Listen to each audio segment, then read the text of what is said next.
Welcome back, Cozy Community. Today we're going to be reading Chapter 32 of my novel, A History of Murder. I'm Brooke Peterson, and let's get started. Chapter 32 is called A Hunch. Lakeview Community College was small, consisting of only 4 academic buildings surrounding a central one, which housed a little cafe, the library, and a student bookstore. This central Culp building, named after the original president of the college, J.R. Culp, was topped by a bell tower. It hadn't been operational for decades, but it was a rite of passage to sneak to the top and write your name on the walls surrounding the silent bell. Blake and I had climbed up there together once. I pushed aside the memory of what we had written, just like I had pushed away the details of our recent talk at the falls. The college library seemed like the right place to begin my search. I found a parking spot close to the main sidewalk, grabbed my backpack, and headed towards the building. I was surprised to find myself with butterflies. What is there to be nervous about? Then I realized that it was the notion that I could feasibly start classes here if I wanted to. The butterflies were my indication that, yes, deep down, it made me excited, no, thrilled to imagine coming to school here. It was almost like a second chance, but I stopped myself from dreaming. It wasn't that easy. Jericho Falls held too many bad memories for me. It wasn't going to be as simple as just wiping the slate clean. Ugh, weren't those Blake's words? Again, I shook my thoughts of him from my mind. Inside the library, I walked to the reference desk. A woman who looked to be around my age came out of the back room. She was wearing a short-sleeved blouse, plaid skirt, and penny loafers. Her straight black hair fell to her shoulders. She sat a stack of books on the counter. Can I help you? Yes, I was hoping you could tell me where to find Dr. Dunning this time of day. The librarian checked her watch. The staff is in a budget planning meeting at the moment. Darn, I should have called ahead, I said. Well, you're welcome to wait here. It shouldn't be more than 30 minutes before they're finished. By the way, I'm Joy. She put her hand out. I'm Chloe Martin, I said, shaking her hand. I'll use the time to do a little research. Martin? As in the Jericho House Martins? Joy asked.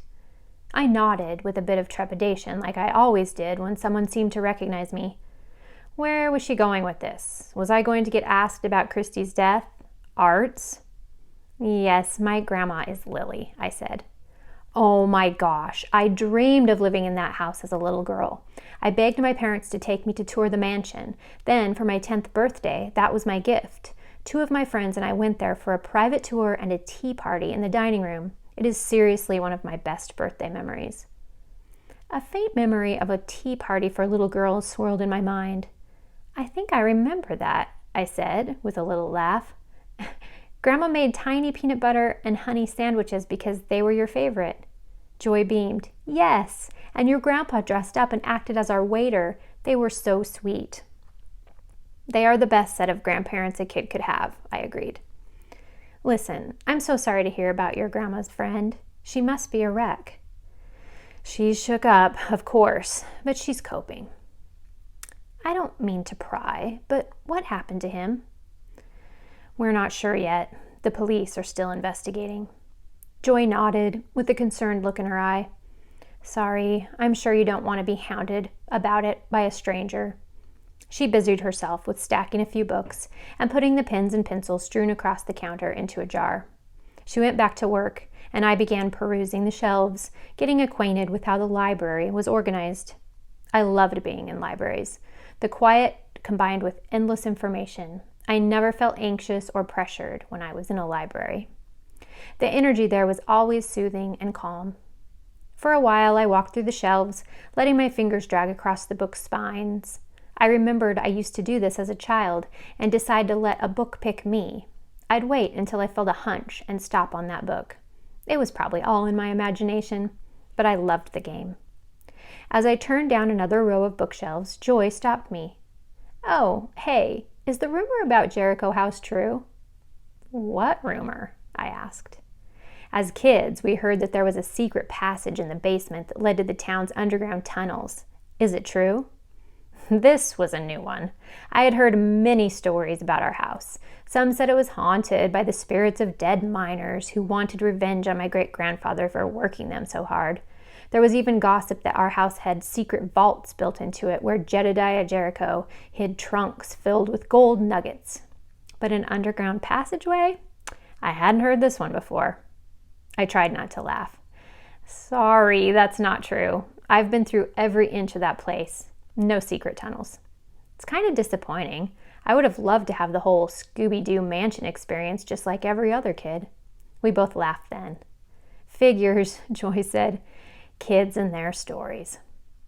I went back to looking through the shelves of books when Joy's comment made a bell go off in my head. The underground tunnels. One part of the rumor she heard was genuine. Jericho Falls, like many cities its age, did have underground tunnels. Once mining tunnels, the town expanded their use to create a second underground city.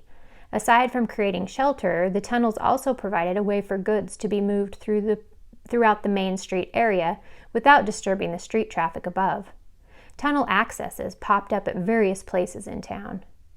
Could that have been how Malcolm Griggs disappeared from the Opera House and appeared in the alley behind the bar? I thought the tunnels had been sealed up, condemned. But that wouldn't stop a character like Malcolm. I went to find Joy. She was on the phone at the moment, but when she finished, she looked up with a smile. How can I help? Where would I find Jericho Falls history, such as old town maps? Joy guided me to the set of shelves I was looking for. Here are the history books, but for maps, she explained, I'll need to go to the vault. What are you looking for? The underground tunnels you mentioned. Do you think any maps show where they are located? Maybe. Joy literally scratched her head. Give me a minute. She strode off towards the rear of the building. I waited, still thinking about Malcolm and the Opera House basement. When Joy returned, she was carrying a binder and a rolled-up map. When the tunnel safety studies were done about a decade ago, the engineering firm presented this report to the city council. I think it might have the information you're looking for. We thumbed through the binder, which contained a lot of technical information about load-bearing points, soil quality, and water runoff patterns. Let's just skip to the pictures, I suggested. When Joy unfurled the tube of paper, we were met with a blueprint rendition of Jericho Falls. Major streets and locations were noted, including Jericho House. Then, drawn in as dotted lines, were the underground tunnels. As I suspected, no tunnels existed up Gold Mountain on D Street. Jericho House was decidedly not part of the system. But a web of tunnels did exist throughout the south end of Main Street and several adjoining side streets. In gold mining days, the tunnels connected the mines with various public places, including several saloons, the Red Light District, Chinatown, and yes, the Opera House. This is it, I whispered. I pulled my cell phone from my backpack. May I take a photo of this? I asked. I don't see why not. It's a community record. There's a copy at Jericho Falls City Hall as well. Great. I snapped several photos of the map so I'd have it to look at later. I tapped the map where my finger had stopped. That's the Opera House, right? Joy smiled. Nothing says Jericho Falls like the historic Opera House, and since it's at the end of town, closest to the mines, it makes sense that there'd be tunnels leading to it. I've heard that back in the day, magicians used the tunnels to disappear. They'd leave the stage, sneak out through the tunnels, and then walk back in through the front door. Completely freaked the audience out. I bet, I said, thinking of the disappearing act I had witnessed Malcolm pull off. Then my thoughts returned to why I had come to LCC in the first place. This has been great, but I better see if I can meet with Dr. Dunning. Joy directed me to the history wing where I could find him. I thanked her again and left to find the professor. All right, that was chapter 32. Chloe's onto something. She's figured out, or at least she thinks she's figured out, possibly how Malcolm got from the Opera House to the saloon so quickly. And just maybe that will help her crack the case. I hope you're enjoying A History of Murder, read by me, Brooke Peterson. If you are, please give me a thumbs up and subscribe to the channel. I'd appreciate it. We'll see you next time. Bye-bye.